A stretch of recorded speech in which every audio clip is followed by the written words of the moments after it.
भारत के प्राचीन इतिहास और हमारी संस्कृति की सबसे बड़ी गाथा में आज हम गोता लगाने वाले हैं। जी हाँ, हम बात कर रहे हैं महाभारत की। आज के इस सफर में हम खास तौर पर 5 पांडव भाइयों की उस अविश्वसनीय यात्रा को कवर करेंगे जो पीढ़ियों से चली आ रही है और सच मानिए आज भी उतनी ही रेलेवेंट है। तो बिना किसी देरी के इस महाकाव्य के पन्नों को एक साथ पलटते हैं और देखते हैं कि आखिर इसकी शुरुआत कैसे हुई। अच्छा जरा सोचिए, एक ही शाही परिवार के बीच आखिर ऐसा क्या हो जाता है कि बात दुनिया के सबसे बड़े और विनाशकारी युद्ध तक पहुंच जाए। मतलब एक ऐसा युद्ध जहां खुद भगवान को बीच बचाव और मार्गदर्शन के लिए आना पड़े।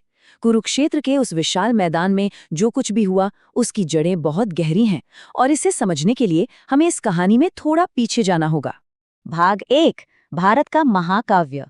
तो महाभारत असल में है क्या? इसे प्राचीन भारत का एक बेहद विशाल महाकाव्य कह सकते हैं, जिसका मूल नाम संस्कृत में महाभारतम है। इसका नाम महाभारत इसलिए पड़ा क्योंकि ये भारत के इतिहास के सबसे भयानक युद्ध की कहानी कहता है। ये पूरी गाथा मुख्य रूप से एक ही परिवार के 2 गुटों, पांडवों और चचेरे भाई कौरवों के बीच कुरुक्षेत्र में लड़े गए महायुद्ध के इर्द गिर्द घूमती है। और हाँ, इसी बीच भगवान श्री कृष्ण ने गीता का वो उपदेश भी दिया था जिसे आज भी जीवन की सबसे बड़ी फिलॉसफी माना जाता है। भाग 2, पांडवों का उदय। अब इन पांडवों की कहानी शुरू से ही बड़े दिलचस्प किस्सों से भरी है और ये किस्सा बहुत ही शानदार तरीके से दिखाता है कि वो कितने अलग थे। एक बार राजगुरु द्रोणाचार्य ने इन भाइयों का टेस्ट लेने के लिए एक लकड़ी की चिड़िया को पेड़ पर रख दिया। जब सबसे बड़े भाई युधिष्ठिर की बारी आई तो उन्होंने कहा कि उन्हें पेड़, पत्ते, टहनियां और बाकी चीजें दिख रही हैं। गुरुजी ने उन्हें तुरंत रोक दिया, लेकिन जब यही सवाल अर्जुन से पूछा गया तो उनका जवाब था, गुरुजी, मुझे तो बस चिड़िया की आंख दिखाई दे रही है, सिर्फ और सिर्फ आंख। अर्जुन का ये लेजर शार्प फोकस ही था जिसने उन्हें दुनिया का सबसे महान धनुर्धर बनाया। जहां एक तरफ अर्जुन का फोकस कमाल का था, वहीं दूसरी तरफ उनके भाई भीम की शारीरिक ताकत मतलब बिल्कुल अतुलनीय। एक बार हिडिंबा नाम की एक बेहद खतरनाक और आदमखोर राक्षसी ने पांडवों पर हमला कर दिया, लेकिन भीम ने अपनी अपार शक्ति से उसे बहुत ही आसानी से हरा दिया। आगे चलकर भीम का विवाह हिडिंबा की बहन हिडिंबी से हुआ और उनके यहाँ घटोत्कच नाम के एक बहुत ही शक्तिशाली पुत्र का जन्म हुआ। और याद रखिएगा, ये घटोत्कच आगे चलकर महाभारत के युद्ध में एक बड़ा गेम चेंजर साबित होने वाला था। अब आते हैं उस घटना पर जिसने कहानी का रुख मोड़ दिया, द्रौपदी का स्वयंवर। चलिए इसे स्टेप बाय स्टेप समझते हैं। राजा द्रुपद ने शर्त रखी थी कि नीचे तेल के कुएं में देखकर ऊपर घूमती हुई मछली की आंख पर निशाना लगाना है। बड़े बड़े राजा फेल हो गए। तब ब्राह्मण के भेष में आए अर्जुन ने सिर्फ परछाई देखकर अचूक निशाना लगा दिया। भाई जीत तो गए, लेकिन कहानी में एक बड़ा ट्विस्ट तब आया जब वो घर पहुंचे। उन्होंने बाहर से ही माता कुंती से कहा कि वो भिक्षा में कुछ लाए हैं, और माता कुंती ने बिना देखे ही कह दिया कि जो भी लाए हों सभी भाई आपस में बराबर बांट लो। बस इसी एक अनजाने वाक्य की वजह से द्रौपदी 5 पांडवों की पत्नी बन गई। लेकिन सुनिए, जहां एक तरफ पांडव अपनी ताकत और हुनर से छा रहे थे, वहीं बैकग्राउंड में एक और बहुत ही जबरदस्त योद्धा तैयार हो रहा था, कर्ण। कर्ण कोई आम इंसान नहीं थे। उनका जन्म सूर्य भगवान के आशीर्वाद से माता कुंती के ही गर्भ से हुआ था। लेकिन समाज के डर से कुंती ने इस नवजात बच्चे को एक टोकरी में रखकर नदी में बहा दिया था। बाद में एक सारथी दंपत्ति ने उन्हें पाला। मजे की बात यह है कि कर्ण की तीरंदाजी बिल्कुल अर्जुन की टक्कर की थी, और यही बराबरी आगे चलकर इस पूरी कहानी की सबसे बड़ी और जटिल दुश्मनी बनने वाली थी। अब सोचने वाली बात यह है कि इतनी ताकत, इतने बेहतरीन कौशल और दैवी आशीर्वाद होने के बावजूद अचानक ऐसा क्या हो जाता है? कैसे कोई इतना बड़ा राज परिवार एक ही दिन में अपना पूरा साम्राज्य, अपनी दौलत और अपना सब कुछ हार सकता है? ये कैसे मुमकिन है? भाग 3, सबसे बड़ा धोखा। जो पांडव युद्ध के मैदान में कभी नहीं हार सकते थे, वो एक खेल में मात खा गए। चौसर यानी पासों का खेल। कौरवों के मामा शकुनी ने एक बहुत ही शातिर और धोखे से भरी चाल चली थी। इस खेल में युधिष्ठिर दांव पर दांव लगाते गए और हारते चले गए। मतलब देखते ही देखते उन्होंने अपना पूरा साम्राज्य, खजाना और यहाँ तक कि खुद की और अपने भाइयों की आज़ादी भी दांव पर लगाकर खो दी। ये एक ऐसा भयंकर पतन था जिसने सब कुछ हमेशा के लिए बदल कर रख दिया। और बात सिर्फ राजपाट हारने तक नहीं रुकी। स्थिति तब बद से बदतर हो गई जब पांडवों ने अपनी पत्नी द्रौपदी को भी दांव पर लगा दिया और उन्हें भी हार बैठे। दुर्योधन के कहने पर उसका भाई दुशासन रानी द्रौपदी के बाल पकड़कर उन्हें भरी राजसभा में घसीट लाया। कौरवों ने उनका ऐसा घोर अपमान किया कि चीरहरण तक की कोशिश कर डाली।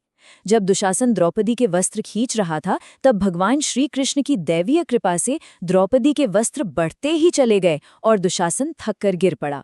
ये जो सरेआम अपमान हुआ था ना, सच कहें तो यही वो चिंगारी थी जिसने कुरुक्षेत्र के उस खौफनाक महायुद्ध को पूरी तरह से तय कर दिया था।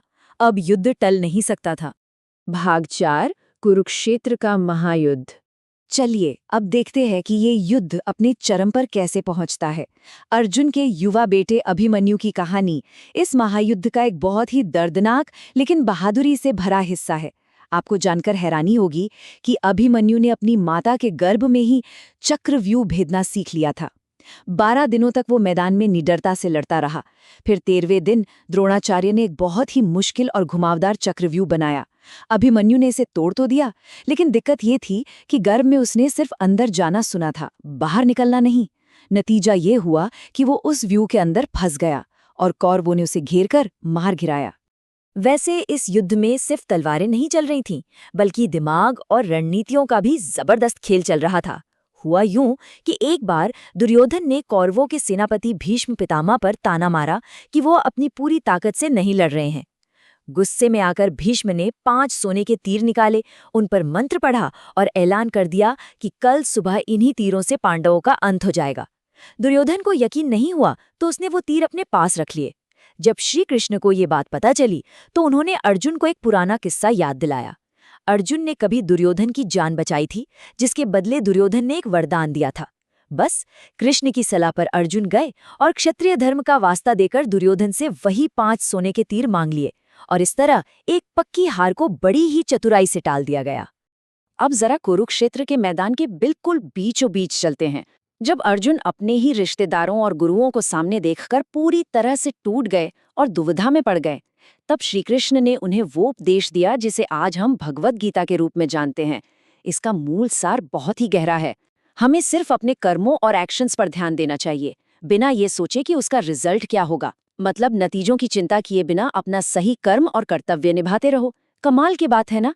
ये दर्शन आज भी हमारी रोजमर्रा की जिंदगी की उलझनों को सुलझाने के लिए एकदम परफेक्ट है। भाग 5 विजय की भारी कीमत। लेकिन देखिए, इस जीत के लिए कई बार अपने ही ऊंचे उसूलों से भी समझौता करना पड़ा। गुरु द्रोणाचार्य जब तक मैदान में थे, उन्हें हराना नामुमकिन था, तो उन्हें रोकने के लिए एक बहुत ही अलग तरह की रणनीति अपनाई गई। भीम ने अश्वत्थामा नाम के एक हाथी को मार दिया। द्रोणाचार्य अपने बेटे अश्वत्थामा से बहुत प्यार करते थे। तब युधिष्ठिर, जो अपनी पूरी जिंदगी में कभी झूठ नहीं बोलने के लिए जाने जाते थे, वो द्रोणाचार्य के पास गए और कहा कि अश्वत्थामा मारा गया। युधिष्ठिर की उस ईमानदारी की छवि की वजह से द्रोणाचार्य ने इस आधे सच पे यकीन कर लिया। वो पूरी तरह टूट गए, अपने हथियार डाल दिए और ध्यान में बैठ गए, और उसी निहत्थी हालत में उन्हें मार दिया गया। एक अजय गुरु को रोकने के लिए उस दिन सच्चाई की ही बलि चढ़ा दी गई। अब इस स्लाइड पर जो लिखा है वो सच में बहुत ही मार्मिक और गौर करने वाली बात है। इस पूरी गाथा में महान योद्धाओं ने जिस तरह के बलिदान दिए, वो रोंगटे खड़े कर देते हैं। अभिमन्यु को ही ले लीजिए, जो चक्रव्यूह में अकेला लड़ते हुए मारा गया। फिर एकलव्य, उस आदिवासी लड़के ने सिर्फ गुरु दक्षिणा के नाम पर अपना अंगूठा काट कर दे दिया, ये जानते हुए भी कि उसका तीरंदाज बनने का सपना हमेशा के लिए खत्म हो जाएगा। और दानवीर कर्ण, सोचिए, अपनी मौत के आखिरी पलों में भी जब उनसे दान मांगा गया तो उन्होंने पत्थर से अपना सोने का दांत तोड़ा और दान कर दिया। ये वो बलिदान है जो इस कहानी को सिर्फ एक युद्ध की नहीं, बल्कि भावनाओं की एक बहुत गहरी गाथा बनाते हैं। तो इन सारी घटनाओं और इतने भारी नुकसान के बाद हम एक बहुत ही गहरे और विचार करने वाले सवाल पर आकर रुकते हैं। अगर पूरी तरह से जीतने के लिए आपको सच, परिवार, अपनों की जान और यहाँ तक कि अपने खुद के सिद्धांतों का बलिदान देना पड़े, तो अंत में वास्तव में जीतता कौन है? क्या इसे सच में जीत कहा जा सकता है, या ये कर्मों का एक ऐसा चक्र है जहाँ हार और जीत के मायने ही बदल जाते हैं? महाभारत सिर्फ अतीत की कहानी नहीं है, बल्कि मानव स्वभाव और धर्म का एक आईना है। उम्मीद है आज के सफर ने आपको बहुत कुछ सोचने पर मजबूर किया होगा। हमारे साथ जुड़ने के लिए बहुत बहुत धन्यवाद। सीखते रहिए और हमेशा विचार करते रहिए।